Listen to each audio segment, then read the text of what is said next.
The meeting between Gavin Tucker and Justin James back in August was a great little scrap and had plenty of good stuff going on. Tucker used front kicks to the body and high kicks to set up stepping knees up the middle.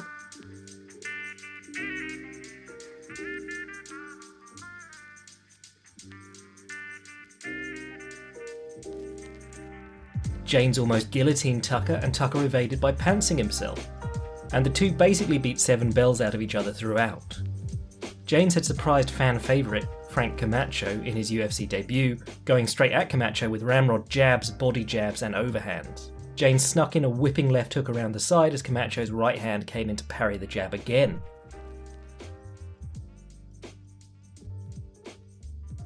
Tucker, meanwhile, had proven almost untouchable in his UFC debut against Sam Sicilia. Sicilia landed just 10 strikes throughout the entire 15-minute bout. Floating movement, darting left straights while sneaking past the lead leg as a southpaw, lots of kicking into the open side, that was Tucker's game. But despite his preference for fighting from a southpaw stance, Tucker, like Dustin Poirier, will use a shift to land one of his best blows from an orthodox position. Everyone understands that shifting changes a fighter's own options, but rather than just thinking about the fighter's own stance changing, it is better to think of a shift as changing the stance dynamic of the fight itself.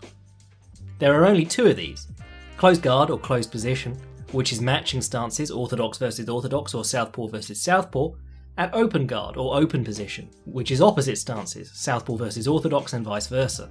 A shift changes the entire engagement from open position to closed position or closed position to open position. There are lots of differences between open and closed position. For instance, we often talk about how in an open position matchup, the fighters can kick into the open side with their rear leg, offer the single leg more easily than worrying about the double leg, and slide down the outside of the opponent's lead foot.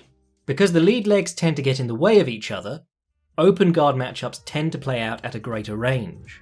In a closed guard scenario, the fighters' lead feet slide alongside each other, and the two can come together seamlessly. While infighting is of course possible when fighters are in opposite stances, it tends to get a little clumsier because the fighters' lead feet want to occupy the same space and get in the way of each other. Where a closed guard inside fight is symmetrical, an open guard inside fight means that one man has his lead foot inside and one man has his lead foot outside, until they get into a real mauling, hands-on, chest-to-chest sort of infight and begin squaring their stances up.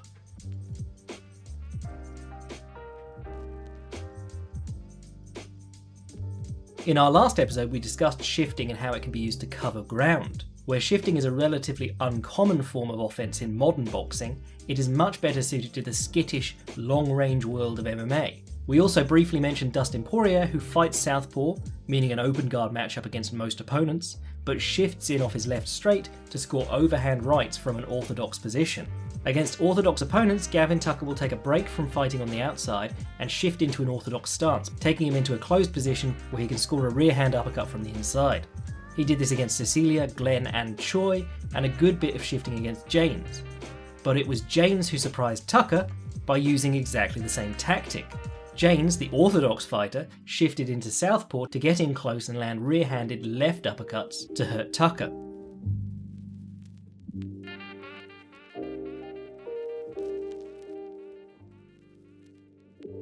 I won't spoil the ending for you because it is well worth a watch on Fight Pass, but it provided numerous examples of shifts being used effectively in modern mixed martial arts.